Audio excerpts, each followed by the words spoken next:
नमस्कार, मैं आपका दोस्त रोहन शर्मा लेकर आया हूँ सम्राट अशोक का रोचक इतिहास। महान, शक्तिशाली और ताकतवर योद्धाओं की बात की जाए तो इतिहास में प्रथम नाम आता है सम्राट अशोक का। सम्राट अशोक करीब 304 ईसा पूर्व में बिहार के पाटलिपुत्र में जन्मे थे। सम्राट अशोक मौर्य साम्राज्य के तीसरे शासक थे। बिंदुसार और माता सुभद्रांगी के पुत्र थे तथा मौर्य साम्राज्य के संस्थापक चंद्रगुप्त मौर्य के पोते थे। सम्राट अशोक बचपन से ही शिकार के शौकीन थे तथा खेलते खेलते वो इसमें निपुण भी हो चुके थे।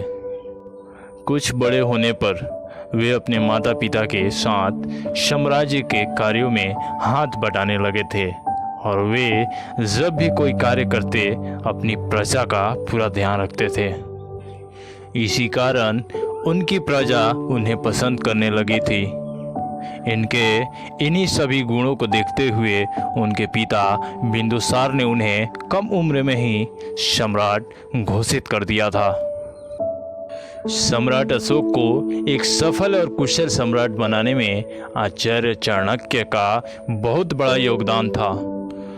आचार्य चाणक्य ने उन्हें एक सफल और कुशल सम्राट के सभी गुण सिखाए।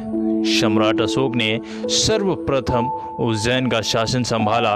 उज्जैन ज्ञान और कला का केंद्र था तथा अवंती की राजधानी थी।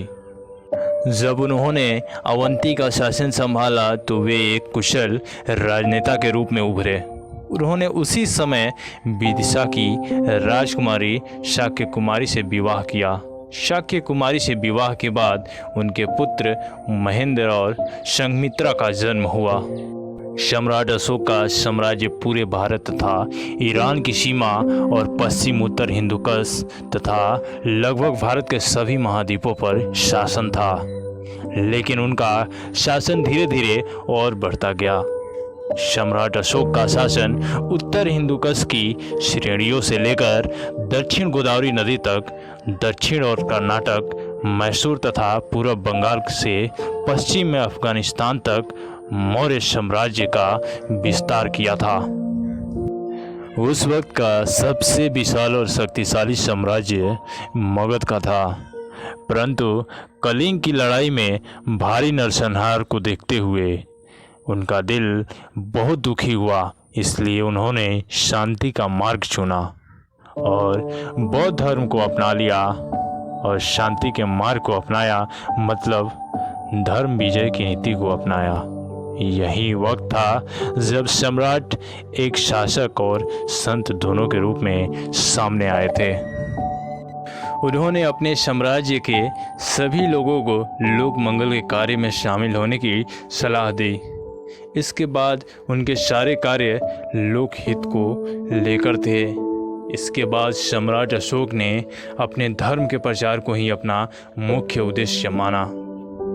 अपने धर्म के प्रचार के लिए उन्होंने धर्म ग्रंथों का सहारा लिया और पत्थर के खंभों, गुफाओं तथा दीवारों पर चिन्ह और धर्म के प्रति संदेश अंकित करवाया। सम्राट अशोक ने 84 स्तूपों का निर्माण करवाया। इसके लिए उन्हें केवल 3 वर्ष का ही समय लगा।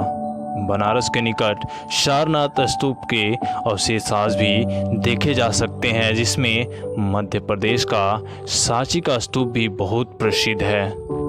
लगभग 40 वर्षों के शासन और 72 वर्ष की उम्र में सम्राट अशोक की मृत्यु हो गई, जिसके बाद उनके पुत्र महेंद्र और पुत्री संघमित्रा उनके धर्म प्रचार को आगे बढ़ाने में अहम योगदान दिया। सम्राट अशोक की मृत्यु के बाद साम्राज्य लगभग 50 वर्षों तक चला। तो आपने जाना सम्राट अशोक का जीवन परिचय। ऐसे रोचक इतिहास से रूबरू होने के लिए चैनल को सब्सक्राइब करें, वीडियो को लाइक तथा शेयर ज़रूर करें। साथ ही किसी विशेष विषय का इतिहास आप जानना चाहते हैं तो हमें कमेंट बॉक्स में ज़रूर बताएं। सजग रहें, सुरक्षित रहें। जय हिंद, जय भारत।